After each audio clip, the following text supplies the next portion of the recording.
It was 1987 when the World Cup was played in India and Pakistan jointly, and the quarterfinals match between West Indies and Pakistan. West Indies batted first. Pakistan was into the play. They were into the last wicket. Abdul Qadir and Wasim Jafar were at the crease, and the great West Indian pace bowler, the first pace bowler in the world to have 500 test wickets in his kitty, Courtney Walsh, was bowling. And Walsh, at the end of his run-up towards the crease, was just about to put the ball. And Wasim Jafar left the crease for a quick single, whether the ball connects the bat of the batsman or not. Abdul Qadir was at the striking end. Wasim Jafar at the non-striking end. Courtney Walsh did not bowl. He asked Wasim Jafar to get back into the crease. See, he had a choice. He could have run out him, which is popularly known in cricket as mankad. He could have done that, but he did not. He asked Wasim Jafar to get back into the crease and went back to his run-up. He bowled. On this side, West Indies needed 1 wicket to win the quarterfinals and enter into the semi-finals. On the other side, Pakistan needed just 2 runs to enter the semi-finals. They scored it. For the first time in the history of World Cup, West Indies was out of the World Cup in the preliminary rounds. When he was walking back to the pavilion, 70,000 crowd at the Gaddafi Stadium rose on their feet to applaud the value, to applaud the spirit of the game that Courtney Walsh had shown. 1975, the West Indies were the champions. 1979, they were the champions. 1983, they were the final. They entered the finals. They lost against India. For the first time, they were out before the semi-final encounter. When Courtney Walsh bowled his last delivery in an international match at his hometown in Trinidad and Tobago, Australia Channel 9 prime commentator Richie Beno said, at the end of the day when the team was coming back,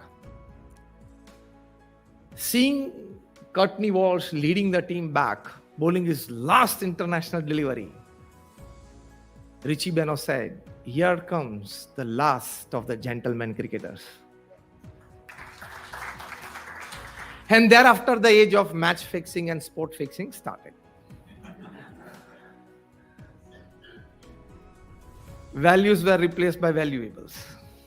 The age of match fixing and sport fixing.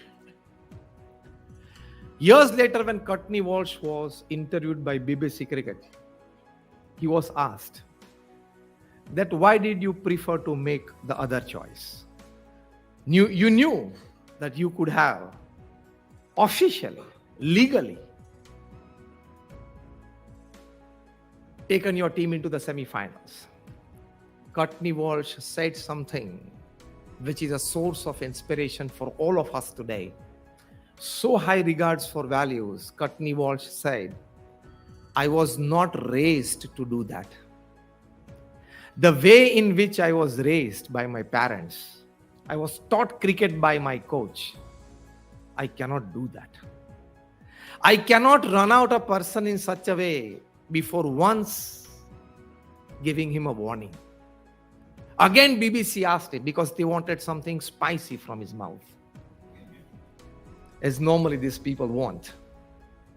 Again, he was asked that, were you aware that this action could lead West Indies from the exit? He said, "I knew it." "Then why didn't you do it?" Again, he said, "The spirit of the game was so high valued in my heart that today when you're asking me this question, for the first time, I'm getting a thought in my mind that I had a second choice. At that time, I thought I had only one choice, and that to give the warning to the non-strikers batsman." He becomes a source of inspiration. He's a valued person. And today, maybe like more than 30 years hence, 35 years hence, in the opening session of the silver jubilee of AMA campus, we have very fondly remembered Courtney Walsh. I want to share another incident with you. You might all have heard the name of Maradona, the great footballer. All have heard the name of Michel Platini, the great French footballer. In 1986, Maradona led Argentina to a World Cup victory. In 1990, the World Football, that is FIFA, they decided to have a charity match, the proceeds of which will go forward to help those footballers who had not earned enough, or those footballers' children, for better education. So a charity match was decided. One team was led by Maradona. The other team was led by Michel Platini. Along with that, they had thought of this as well, to induce some more values in the lives of footballers, especially against corruption and against drugs. So Maradona and his team, they had worn a t-shirt, "Say no to drugs." Michel Platini and his team had worn the t-shirt, "Say no to corruption." In between them, as the match referee, was the great Pelé of Brazil.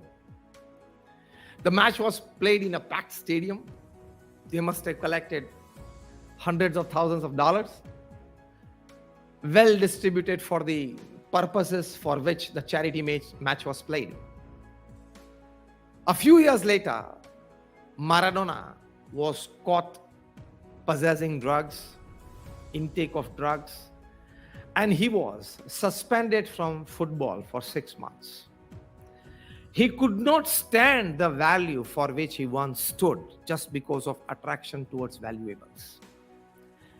In 2015, Michel Platini was banned for life from holding any post in football in any club.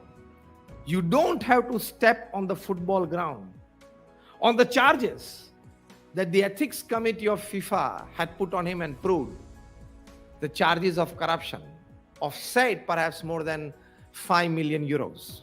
So even Michel Platini could not stand by the values that he once stood for. Say no for corruption. Both of them failed. And today, they are not an inspiration for the youth. Today, we don't remember them with that regards that we remember Courtney Walsh.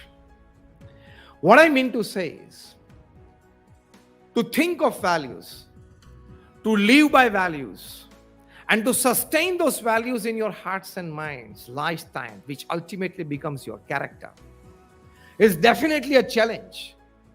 But when we hear of such happenings in the society, we are definitely inclined towards living a value-based life, because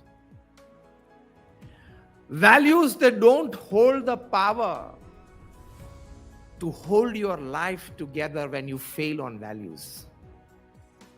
Valuables don't hold the power to hold your life together when you fail on values. Do you agree with me?